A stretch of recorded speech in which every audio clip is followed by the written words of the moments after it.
साथियों, जैसे आपको पता है कि 1 फरवरी को साल 2023 और साल 2024 का जो बजट जनाब नरेंद्र मोदी जी वाली गवर्नमेंट ने पेश किया है, वो बजट लोगों की हितों को, गरीब और मिडिल क्लास जो लोग हैं उनकी हितों और उनके मुताबिक वो बजट किया।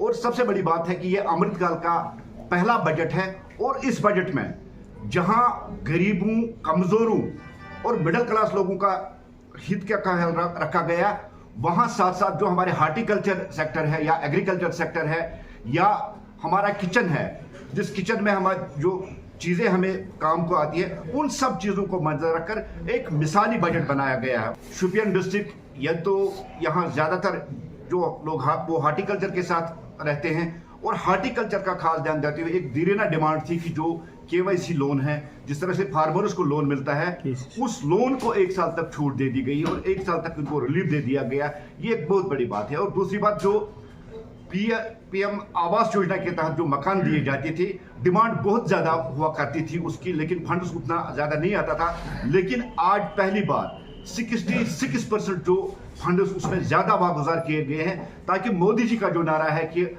हर एक गरीब को घर मिले, और यही मोदी जी का हमेशा नारा रहा है कि जो गरीब है, जो last man of the line है, उस तक वो फंड्स पहुंचे और गरीबों को जिनके पास अभी रहने को घर नहीं, वो घर पहुंचे। और दूसरी बड़ी बात है कि कश्मीर में जो सपना था, यहाँ उधमपुर से कश्मीर तक ट्रेन आए, और उस प्रोजेक्ट के लिए 6000 से ज्यादा जो करोड़ रुपया है वो उसके लिए वागुजार किए गए। और सेहत के शोबे में खुसूसी ध्यान रखा गया, खासकर हमारी जो माँ बहनें हैं उनके लिए इसमें अलग एक पैकेज दिया गया है। इसी तरह से सबका साथ, सबका विकास का ध्यान रखते हुए इस बजट पे जो फंड्स एलोकेट किए गए वो किए गए। और खासकर मैं जम्मू कश्मीर की बात करूं, जो पिछले साल 33,000 करोड़ का बजट था, आज उसमें भी बढ़ोतरी की और आज 35,000 करोड़ रुपए है जो जम्मू कश्मीर को वागुजार किए गए। और इस तरह मुख्तलिफ प्रोजेक्ट्स के लिए अलग अलग फंड्स दिए गए। जैसे आपने सुना होगा, मीडिया जो हमारे दोस्त है, कि 50 नए एयरपोर्ट और जो सड़कें यहाँ बनाई गई है, उन सड़कों के लिए फंड्स होगा भी। आप सबको ये ध्यान में होगा कि पहले जब हम श्रीनगर से जम्मू जाते थे तो 10 और 12 घंटे का सफर लगता था, और आज यही सफर जो है 4.5-5 घंटे का हुआ है। और हमेशा यही कोशिश रही भारतीय जनता पार्टी की, जो कनेक्टिविटी है उस कनेक्टिविटी को बढ़ाया जाए।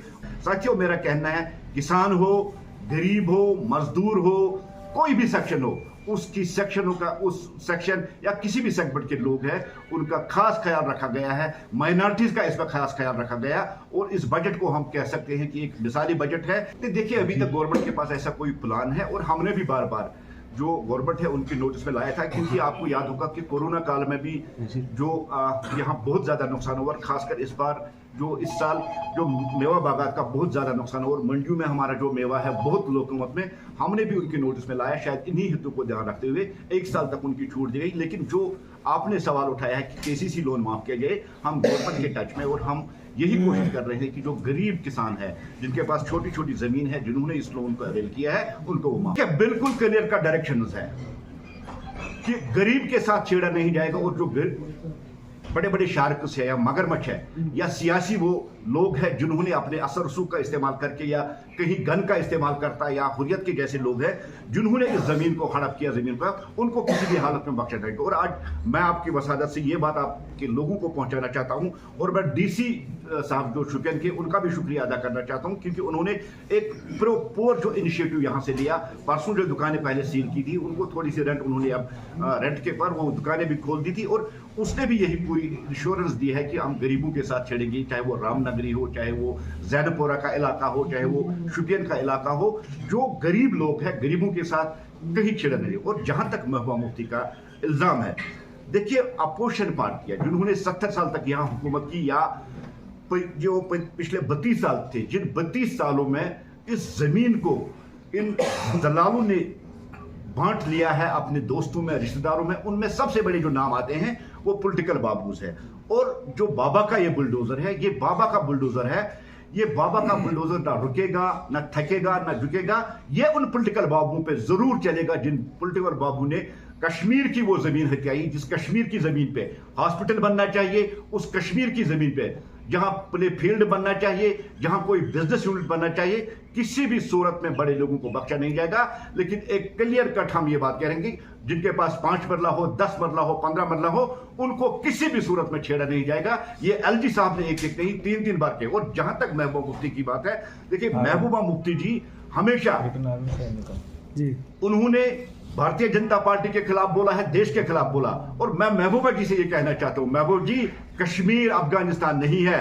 अफगानिस्तान में औरतों को, लड़कियों को स्कूल जाने की इजाजत नहीं। और आज आप यहां प्रेस कॉन्फ्रेंस कर रहे हो, आज आप नाम नेहाद भारत तोड़ो यात्रा के साथ अगर आप पैदल सफर कर रही हो, ये इसी गवर्नमेंट का, यही नरेंद्र मोदी जी का, जिसने जम्मू कश्मीर में मिलिटेंसी खात्मा करके आपको ये मौका दे दिया कि आप सड़क पे चल के लोगों से मिले।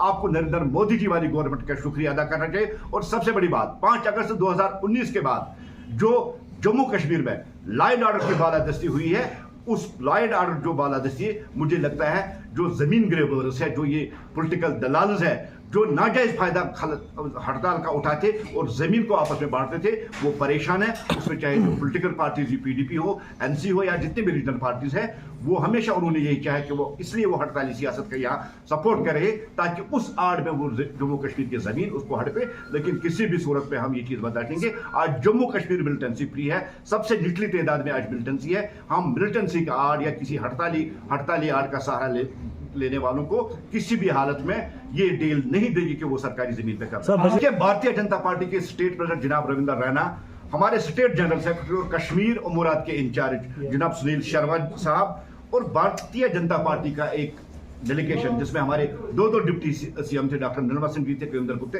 वो गवर्नर साहब से मिले और उन्होंने गवर्नर साहब को कहा कि जिनके पास 5 मरला, 10 मरला या 15 मरला, जहां उन्होंने रेजिडेंशियल हाउसेज बनाए हैं, कोई फीस लगा दी जाए और उन लोगों के साथ नहीं।